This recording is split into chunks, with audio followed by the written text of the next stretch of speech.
Assalamualaikum warahmatullahi wabarakatuh. Innal hamdalillah nahmaduhu wa nasta'inuhu wa nastaghfiruh wa na'udzu billahi min syururi anfusina wa min sayyiati a'malina may yahdihillahu fala mudhillalah wa may yudlil fala hadiyalah. Asyhadu an la ilaha illallah wahdahu la syarikalah wa asyhadu anna Muhammadan abduhu wa rasuluh alladzi la nabiyya ba'da. Allahumma salli ala Muhammad wa ala alihi wasallam. Amma ba'd.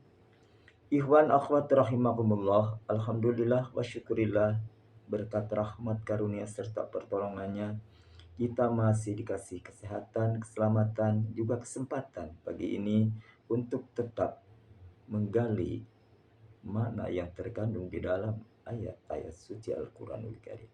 Insya Allah pagi ini kita akan menggali makna yang terkandung di dalam surat Ali Imran ayat ke-149 hingga 150. Ayat ini berisi larangan keras bagi orang-orang beriman untuk menaati saran, nasihat, atau ajakan orang-orang kafir dan orang munafik di dalamnya. Juga ya, ini jangan sampai kita ikuti karena dia akan menjerumuskan kita ke dalam kemurtadan. Ayat ini juga menegaskan bahwa hanya Allah lah pelindung dan penolong kita semua. Maka dari itu tentu kita biasakanlah memohon ya, perlindungan dan pertolongan kepada Allah Subhanahu wa taala. Nah, mari kita buka makna yang akan kita cerna. A'udzu billahi minasyaitonir rajim. Ya ayyuhalladzina amanu in tuti'ul ladzina kafaru yaruddukum ala aqabikum fatanqalibu khasirin. Balillahu maulakum wa huwa khairun nasirin.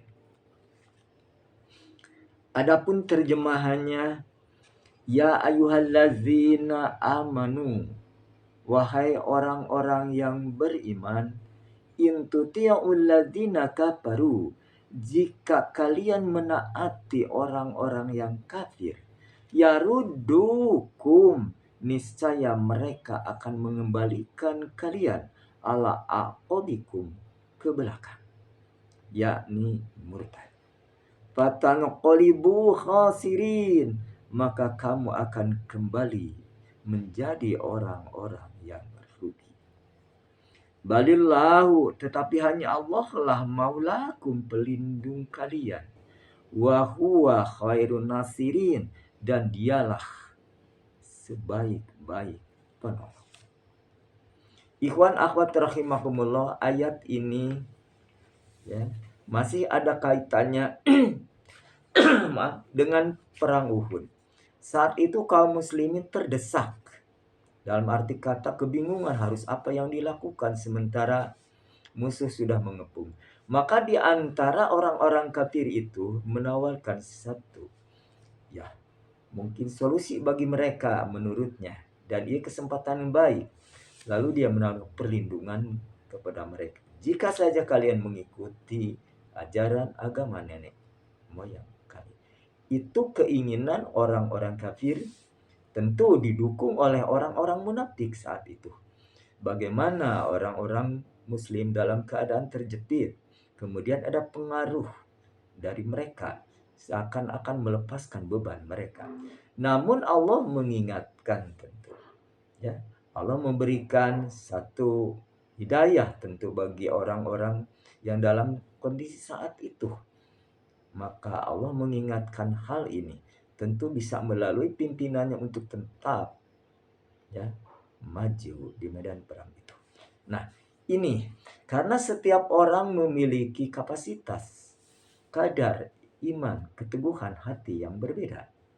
Di sisi lain juga tentu ada orang yang purna dalam arti kata plus, Tidak sedikit pun ragu, takut, lemah, apapun bentuknya. Walaupun ada pengaruh ini dan itu. Inilah kekokohan yang berkaitan dengan kemarin, harus memiliki keteguhan hati dalam kondisi apapun.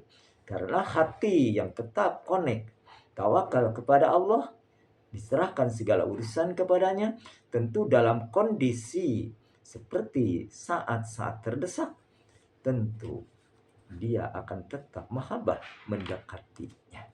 Maka ayat ini menyeru kepada orang yang beriman. Wahai orang-orang beriman, in tuti'ul ladzina kafaru. Nah, jika kalian menaati orang-orang kafir, yarudukum, pasti menggalikan kalian al belakang, yakni kemurtad, agar kafir kembali. Dia suka. Karena orang-orang kafir tidak akan menyenangi, tidak akan suka kepada kita sebelum kita masuk kembali kepada agamanya. Ini satu gaya mereka, maka propaganda, promosi mereka dari berbagai sisi tentu. Bukan hanya ajakan dengan ucapan, bisa ajakan dengan iming-iming. Ya, seperti tentu tak jauh berbeda di negeri-negeri yang lain. Jika kedoliman sudah merebak, tentu konco-konconya, antek-anteknya, bagaimana kedoliman itu tetap lestari. Maka mereka menawarkan berbagai sisi dengan bantuan ini dan itu, termasuk berbagai kemudahan. Itu gaya-gaya orang-orang yang betul-betul ya menginginkan lestari kejahatan dan kedoliman, karena mereka sudah enjoy, sudah mendapatkan kesenangan di tempat itu. Katakanlah, seandainya perubahan sistem ini, tentu dia akan merugi. Selain dia akan mengalami yang disebut kenikmatannya luntur, juga posisinya akan lepas, dan mereka pun akan merasa sebetulnya di hati ada kekhawatiran pasti kena hukum. Nah, tapi mereka dengan cara yang licik, yang jahat, dia membuat satu kesepakatan kompak berjamaah, dalam arti kata keseluruhannya, bagaimana ya menciptakan kelestarian ini dengan dibungkus kebaikan, bahwa kejahatan itu menampakkan satu keindahan agar mereka percaya. Maka dia menciptakan hal-hal yang memang kadang-kadang kita hati bergetar karena promosi tawaran mereka dengan berbagai kemudahan, termasuk seakan-akan membantu rakyat jelata. Ini kejahatan-kejahatan yang sudah dibungkus dengan kebaikan. Nah, orang-orang kafir ini sudah biasa cara-cara itu, karena mereka sudah biasa menghalalkan segala cara, mencampur adukan antara hak dan batil, tidak berpikir lagi bagaimana ke depan. Yang penting saat ini juga keturunanku, konco-koncoku tetap mendapatkan kenikmatan abadi. Nah, di sini kejahatannya. Maka setan akan terus mengobok-obok hatinya tentang berbagai trik, gaya, mulai bangun pagi hingga tidur kembali. Bagaimana kejahatan itu lestari. Ya, bikin skenario setiap pagi, memiliki ide-ide dari mereka masing-masing yang memiliki kekuasaan. Ya, bagaimana besok, bagaimana ekonomi, bagaimana pendidikan, bagaimana hukum, bagaimana segala macam. Dibuat satu narasi-narasi agar kita mengikuti mereka, seakan-akan kita ya tidak memiliki akal yang waras. Mereka tetap terus dari hari ke hari, dari waktu ke waktu. Maka bikinlah satu bundal, kalau bahasa kita, skenario hari ini, hari esok, lusa, dan seterusnya. Nah, ini orang-orang yang betul-betul mengajak ya melemahkan dengan cara gaya yang dibungkus kebaikan. Nah, ini maka Allah melarang, janganlah kalian mengikuti mereka, karena mereka akan mengembalikan kalian kepada kekafiran, dan ujungnya kalian akan menjadi orang-orang yang rugi. Bukan saja rugi di dunia, karena tergadai iman kita, hancurlah yang disebut tadi pondasi kehidupan, pilar yang utama. Jika iman sudah pudar, lepas, rugi di dunia dan akhirat. Maka semua amal-amalnya akan lepas. Tentu azab yang dahsyat akan menambah juga siksa yang hina. Nah, ini. Lalu di sini juga Allah menjelaskan, hanya Allah lah balillahul maulakum, hanya Allah lah pelindung kalian.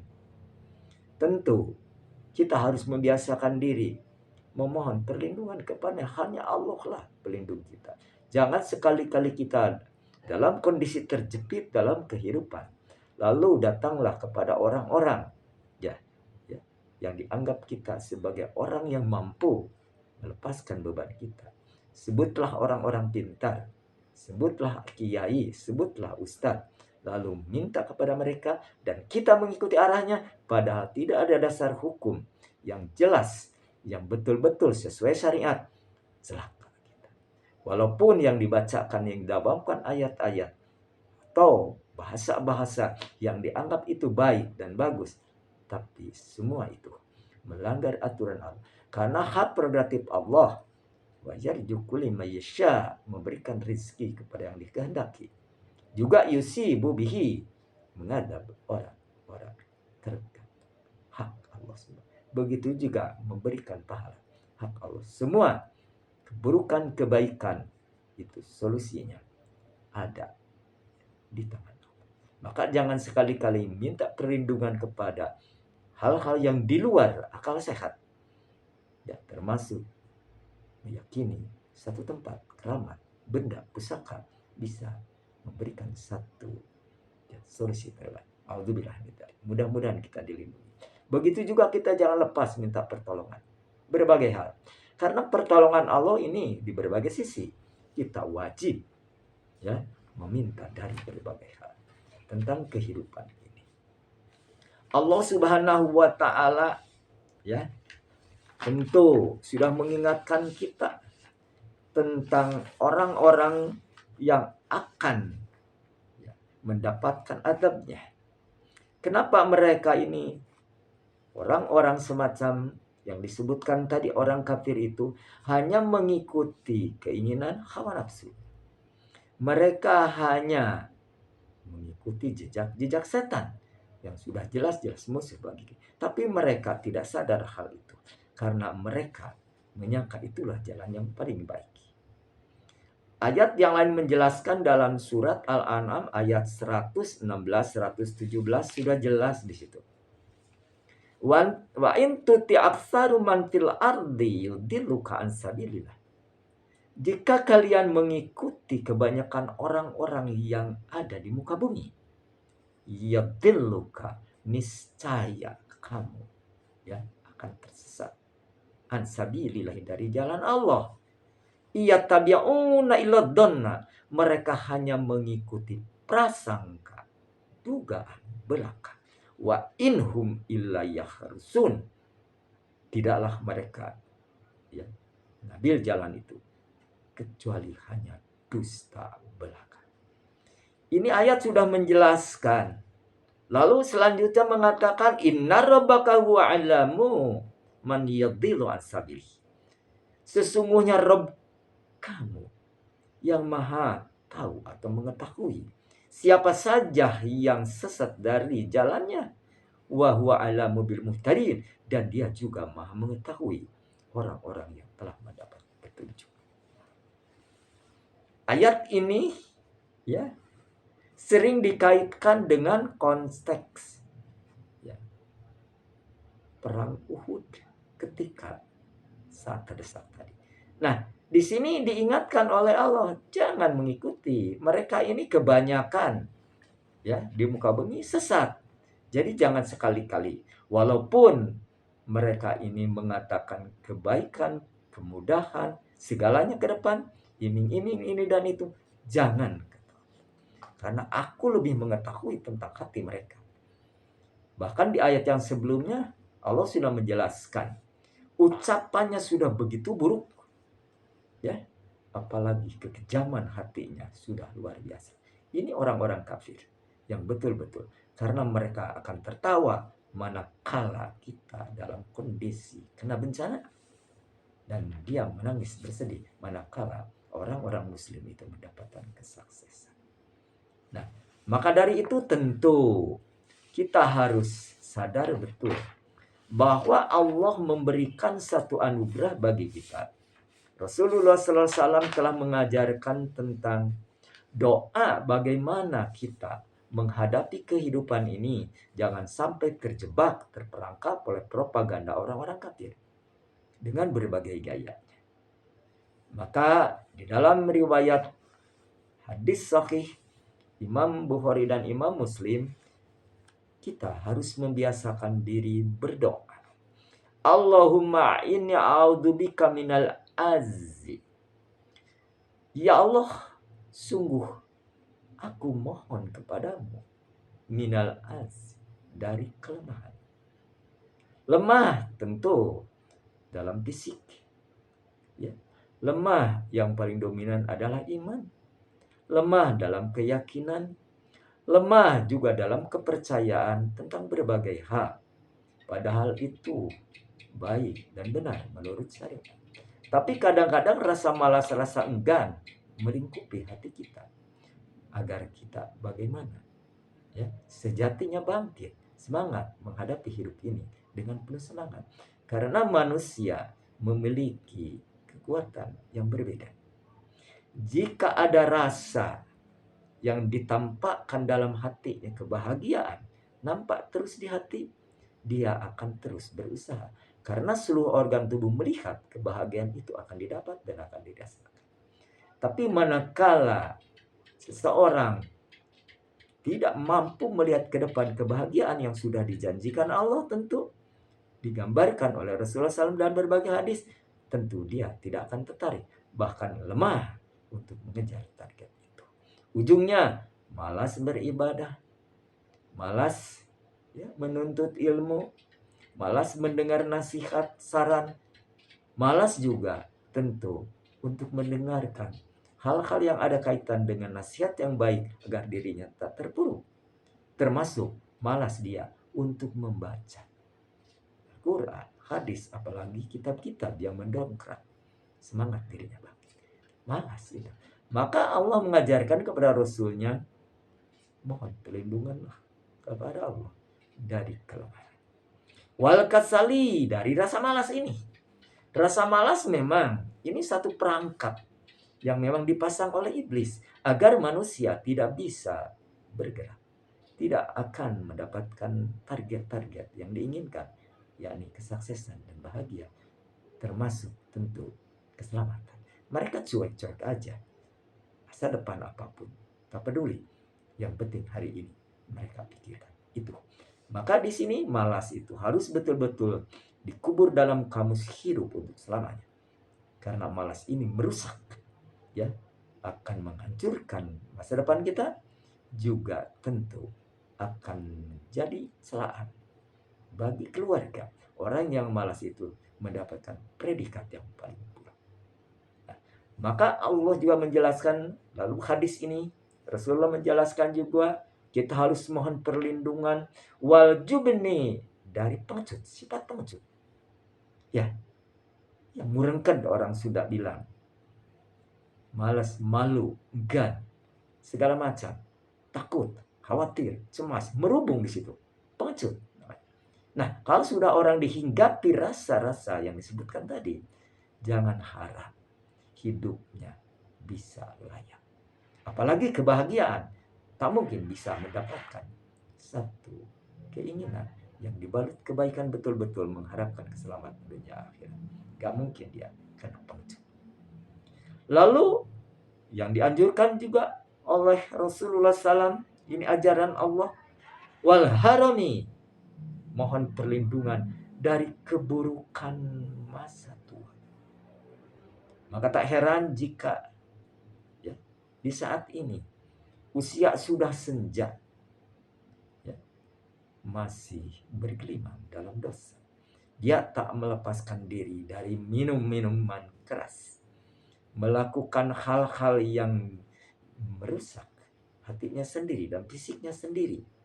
Ya, bisa juga mengkonsumsi narkoba, bisa juga makanan yang haram, sudah biasa. Lalu datang ke tempat-tempat maksiat, tempat prostitusi, tempat karaoke, tempat dugem, masih ada orang tua semacam itu. Bahkan jauh dari berpikir kembali secepatnya kepada Allah, mempersiapkan diri bekal untuk berhadapan, tidak ada di dalam. Nih, orang tua yang semacam itu, karena sudah berkarat, sejatinya perubahan itu usia 40 tahun harus terjadi. Kebiasaan-kebiasaan buruk memasuki usia 40 tahun harus segera berubah. Jika setelah 40 tahun tidak berubah, kebiasaan baik akan tetap menempel baik hingga akhir. Ya, mayoritas seperti itu. Tapi kebanyakan jika sudah tua masih tetap dalam kondisi keburukan, dialah yang akan menentukan nanti di ajalnya keburukan pula yang akan didapatkan. Ini keburukan di masa tua ini akan menjadi celah. Ya, jadi bincangan orang-orang sudah tua renta malah menjadi-jadi.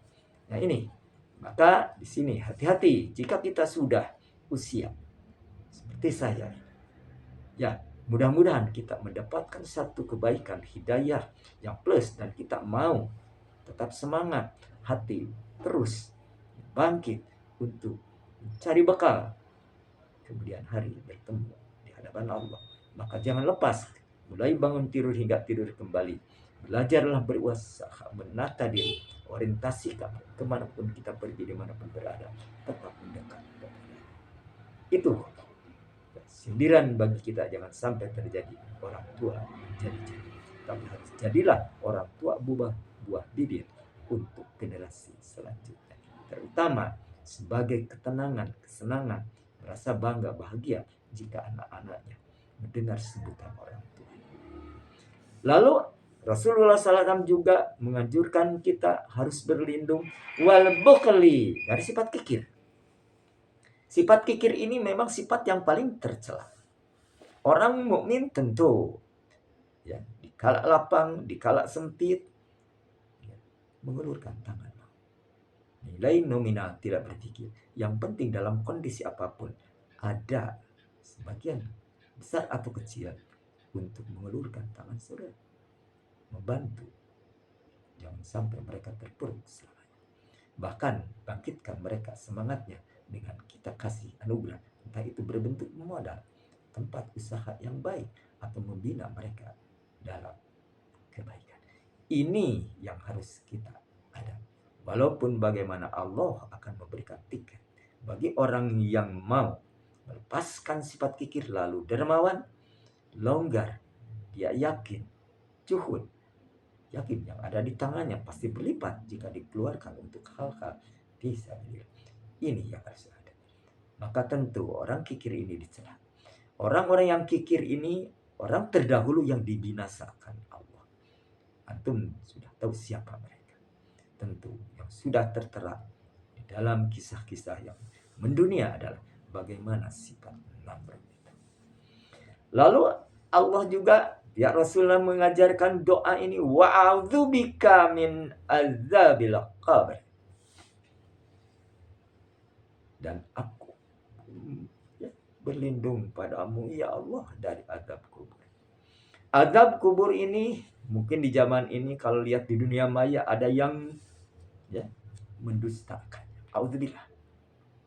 Padahal azab kubur ini sudah ditampakkan kepada Rasulullah Sallallahu Alaihi Wasallam. Suatu saat Rasulullah SAW dengan para sahabatnya melewati kuburan. Maka Rasulullah SAW ya lalu segera memetiklah satu tumbuhan lalu ditancapkan, lalu mohon kepada Allah.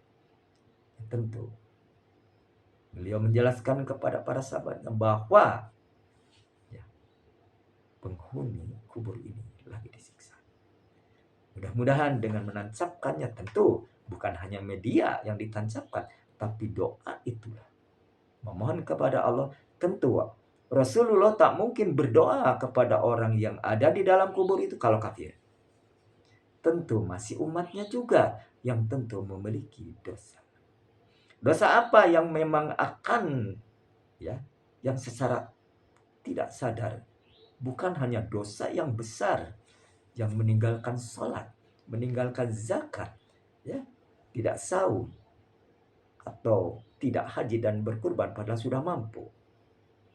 Biasa, dia sudah membuang kotorannya, entah buang air kecil besar, tidak bersuci.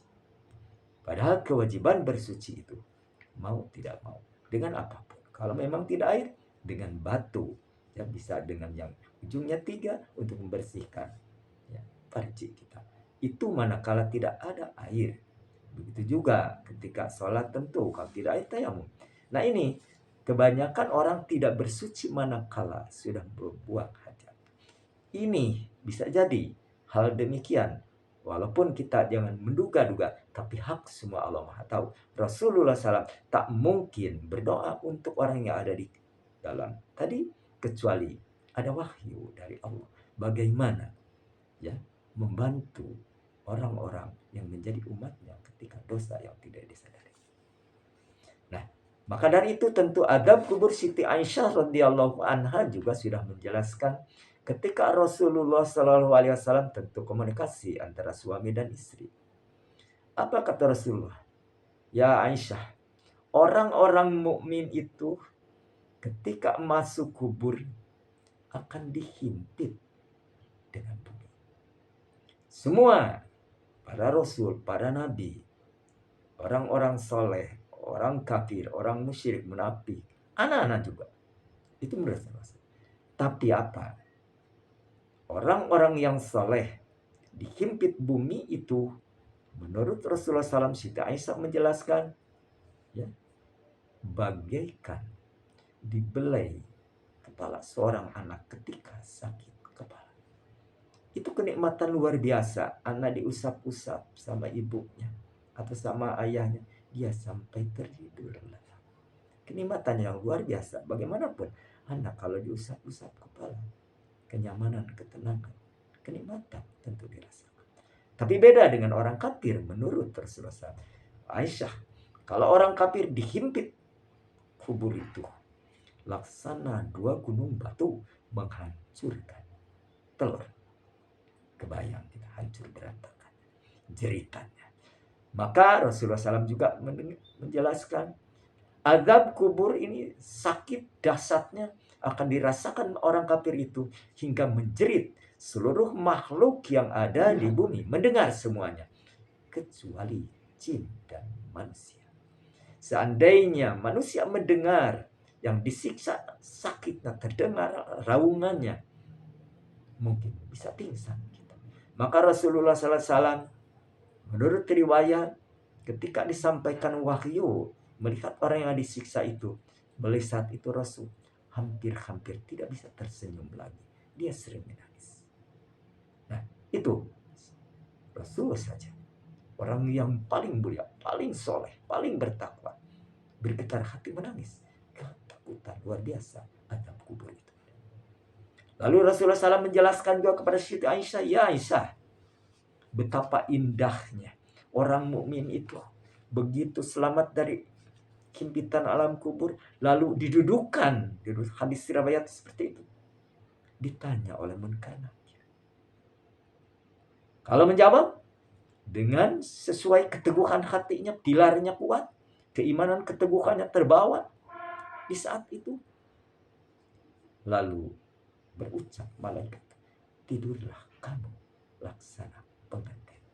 Luar biasa. Tentu dalam mimpi indah semua mengalami tentu antum. Begitu kita ya, diadakan payung hukum, cinta kita dipadukan, disatukan dengan kasih yang kita cintai. Apa yang dirasakan? Tentu kenikmatan yang sangat luar biasa. Ini lebih-lebih. Apalagi diperlihatkan kata Rasul, pagi dan sore tempat kembalinya, yakni surga. Beda lagi dengan orang kafir, musyrik, munafik tentu setelah dihimpit, ya, lalu ditanya tentu, walaupun hak Allah bagaimana mengembalikan jasadnya, lalu ditanya kembali tentang Rabbnya, imamnya, Rasulnya, tidak bisa menjawab.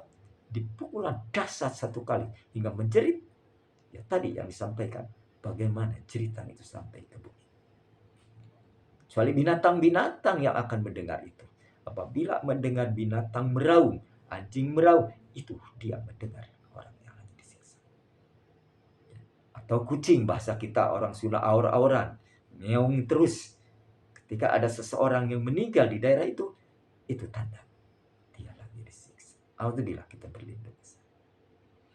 Lalu apa?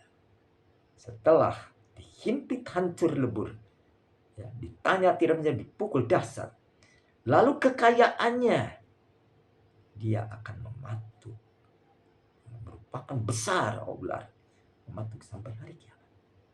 Itu. Di sisi lain juga Rasul menjelaskan pada Siti Aisyah, setelah hartanya menjadi ular besar, mematuk sampai kiamat, lalu diperlihatkanlah pagi dan sore tempat kembalinya paling buruk. Itu Rasulullah menjelaskan tentang azab kubur seperti itu. Masih ada orang yang menjelaskan bahwa azab kubur itu tidak ada. Alhamdulillah tadi kita berlindung kepada hal-hal tersebut.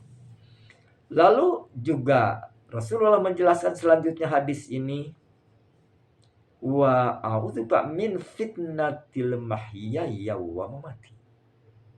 Dan aku pun berlindung kepadamu ya Allah dari fitnah kehidupan dan fitnah kematian.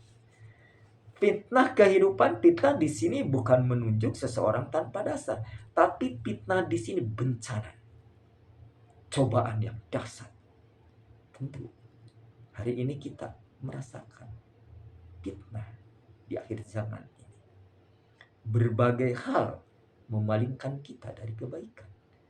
Berbagai hal memalingkan kita dari ketaatan kepada Allah. Maksudnya, antum semua, mungkin mayoritas di berbagai negeri, pasti memiliki gadget atau HP. Disitulah fitnah yang besar yang nampak mungkin hanya oleh dirinya sendiri. Bagaimana fitnah ada di dalam itu? Bagaimana diri memalingkan, tidak mempercayai lagi waktu, bahwa waktu itu kesempatan untuk memperbaiki diri. Lepas. Karena dari bangun pagi hingga tidur kembali, pasti yang dilihat adalah HP. Informasi bisa juga tentang informasi bisnis, pekerjaan, bahkan hal-hal yang ada kaitan dengan kejahatan bersama. Beruntung jika orang-orang memegang HP itu sendiri. Yang dibuka adalah bagaimana ilmu untuk meningkatkan kualitas iman. Begitu gampang sekali. Tapi sisi lain, mau merujuk ke sana pun begitu dibuka, segala macam sudah nampak. Ya, mungkin tampak lagi tubuh-tubuh wanita yang mempertontonkan kemolekannya, kecantikannya, walaupun terbalut jilbab. Tapi ada juga yang lebih dari itu. Auratnya ditampakkan agar hasrat, ya, dorongan seksual lawan jenisnya meningkat, lalu menghubungi dan tak merasa malu mereka memasang nomor untuk bisa dihubungi untuk kencan. Ini di sisi lain juga tentu yang berat bagi kita fitnah adalah bagaimana membina, mendidik anak. Disinilah yang paling berat. Mereka sudah dikasih keleluasaan memegang apa itu sendiri. Apa yang terjadi? Apakah meningkatkan kualitas ilmu tentang pengetahuan umumnya, pendidikannya, yang kita harapkan mencapai gelar S1, S2, S3, atau yang kita targetkan adalah jadi anak soleh? Bisakah kita memberikan satu masukan-masukan kepada anak tentang bagaimana mempergunakan HP itu sendiri? Jangan sampai menjerumuskan diri. Ini yang berat. Ini fitnah, bencana bagi orang tua. Jika tidak bisa mengagendakan, memilah-milah waktu yang betul-betul akan membawa anak itu sendiri ke kemaslahatan, kemaslahatan. Bahkan tak sedikit menurut penelitian, anak-anak sejak dini sudah membiasakan memegang HP. Kondisi fisiknya, tubuhnya tidak akan ideal. Otaknya pun hanya berkembang di dunia yang lain dalam tanda kutip. Tidak ada rasa bagaimana agama ada di dalamnya. Maka di sini tanggung jawab orang tua. Bahkan menurut penelitian juga ahli gizi, jika anak megang gadget terus makan, dia tidak akan memerhatikan perutnya. Pasti gadget itu sendiri apa yang ditonton. Ujungnya mencerna nutrisi itu pun tidak baik. Lebih bahaya lagi, jiwanya sudah terarah ya kepada angan-angan yang jauh dari kebenaran. Karena gambar-gambar di situ tentu membawa imajinasi anak ke lain yang ada dengan kenyataan. Mereka berkutat di situ, mengikuti arah, padahal misi visi orang-orang kafir di situ ada. Tembus, berhasil. Bagi remaja-remaja putri tentu muslim, bagaimana vision itu ditampakkan begitu indah dengan berbagai corak, berbagai gaya. Maka sedikit pula mereka terjebak dengan pakaian yang indah, padahal tidak syar'i. Nah itu, dan banyak-banyak lagi tentu. Yang paling berat adalah ketika anak, ini menurut penelitian juga ahli jiwa, anak ada perubahan emosi. Ketika diingatkan, ketika dipanggil, tak pernah menyambut. Diingatkan, mungkin nampak ekspresi, ya, tidak indah. Bahkan orang sudah bilang nyereng. Kalau dipanggil, ntar mah, ntar pak, terus. Karena konsentrasi. Ini fitnah kehidupan sekarang. Belum tentang ekonomi. Belum pendidikan secara global. Belum juga hukum-hukum sosialnya. Ini berat. Maka ini doa harus didawamkan betul-betul. Doa Rasulullah SAW yang diriwayatkan oleh Imam Bukhari dan Muslim ini sudah masyhur. Dan memang harus kita dawamkan. Karena kita fitnah hidup ini sekarang lebih berat dibanding masa-masa. Apalagi fitnah akhirat. Bencana akhirat sekarang. Banyak penyesatan-penyesatan umat sekarang. Muncul berbagai sekte, aliran-aliran yang menampakkan Islam itu sendiri. Padahal kalau ditimbang dengan standar syariat, tidak ada korelasinya, hubungannya. Bahkan mereka hanya mengikuti rekayasa otak dan hawa nafsunya. Bagaimana dia menyebarkan satu kesesatan yang dibungkus dengan kebaikan, dengan label Islam pun ini. Maka tak heran jika Rasulullah SAW sudah menjelaskan jauh sebelum kita ada. Muncul telah umatku menjadi 73. Yang satu ya, hanya Islam, yang jamaah. Mudah-mudahan kita termasuk orang-orang yang dipilih Allah, yakni mampu meningkahi, menanggulangi fitnah-fitnah yang disebutkan tadi. Fitnah kehidupan yang paling berat sekarang. Yang dikhawatirkan Rasulullah SAW tentu kepada para sahabat saat itu. Yang aku khawatirkan bukanlah kalian ya, masuk wilayah kemiskinan. Tapi yang aku khawatirkan, dibukakannya pintu berkah bumi. Hingga kalian berlomba, bersaing, sikut sana, sikut sini, gunting kiri kanan. Ya, berlomba, lalu meninggalkan apa yang sejatinya harus dikerjakan. Berlomba, sekarang bukti. Semua bisa mencari rezeki atau mencari uang dari rumah. Tak usah keluar. Mengambil pun tak jauh berbeda. Makanan pun, minuman sudah bisa ditunggu di rumah. Ini kemudahan-kemudahan yang Allah anugerahkan. Tapi sisi kalau kita direnungkan, ada sesuatu yang membahayakan kita. Dari segi medis saja, kalau kita enggak keluar dari rumah, menurut penelitian Gen Z, ini anak-anak muda yang lahir yang mungkin di tahun-tahun paling belakang, dia paling banyak terserang kanker lambung. Kenapa? Makanan ya, tidak tertata. Makanan itu pun mungkin nutrisi tak usah dipikir lagi. Karena yang penting enak, nikmat, kenyang, lezat. Maka dia hanya berkutat ke situ karena konsentrasi mata ya kepada yang ada di hadapan untuk mengejar target.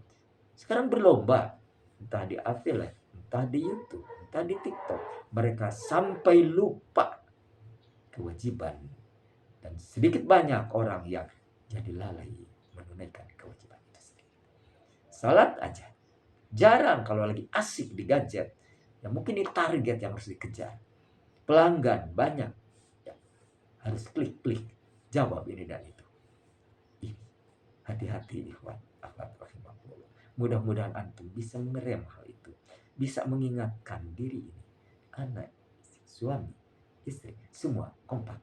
Besarkan anak-anak dengan satu kekuatan pilar, yakni beriman kepada Allah seutuhnya, memohon perlindungannya tentang yang disebutkan tadi, dari kemalasan, dari kekikiran, ya, pengecut. Juga mohon perlindungan kepada Allah dari fitnah kehidupan, fitnah mati juga. Fitnah mati ini paling dahsyat kelak, yang akan diterima setiap manusia, konsekuensi kehidupannya. Karena bukan saja Allah Maha melihat amal-amal kita, pencatat, malaikat juga sudah jelas mencatat, tak akan lepas.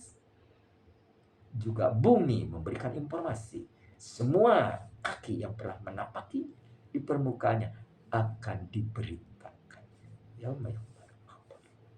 Bakal ditampakkan berita-berita. Kemana kaki melangkah seseorang? Ya, ke tempat yang diridhoi atau ke tempat yang dimurkai? Tahu semua bumi menceritakan. Semua tidak akan lepas dari persaksian. Terlebih lagi organ tubuh kita, mulai mata, telinga, kaki, semua tangan, termasuk kulit, akan diminta tanggung jawabnya. Oleh karena itu, mari kita sama-sama koreksi diri. Sampai sejauh mana kita mohon perlindungan dan pertolongan kepada Allah? Apakah sering? Suka? Bersyukurlah. Tapi terapkan dalam kehidupan. Tentu Allah akan memberikan satu kemudahan untuk berubah kebiasaan-kebiasaan kita dari kemalasan, dari kekikiran, ya, dari sifat pengecut, lemah hati, lemah segalanya. Dalam arti kata, masuk ekonomi, fisik, dan kesehatan, lemah. Ini yang harus kita perbaiki. Maka dari itu, belajarlah keluar rumah. Selain kita melakukan aktivitas biasa untuk membina fisik ini agar tidak rapuh dimakan waktu, olahraga. Usahakan, karena olahraga itu yang membina fisik agar tetap oksigen cukup, organ tubuh kita bekerja sebagaimana biasa. Jangan sampai otak kekurangan oksigen, disitulah terpuruk. Bisa konsentrasi, pasti uring-uringan, temperamen marah, disitu apalagi kurang istirahat. Nah, bagi orang-orang yang kena fitnah dunia ini, hati-hati, istirahat tidak, bahkan sampai larut malam terus main gadget mencari duit. Mudah-mudahan kita terlindung dari semuanya, diselamatkan. Juga mohon jangan lupa setiap sholat habisnya berdoa, hal yang dikaitkan dengan segala yang ada di dalam hadis ini. Insya Allah, jika kita mau, ya, memperbaiki kualitas diri tentang ibadah, kebiasaan, lepas dari fitnah-fitnah yang disebutkan tadi, juga ingatkan keluarga kita.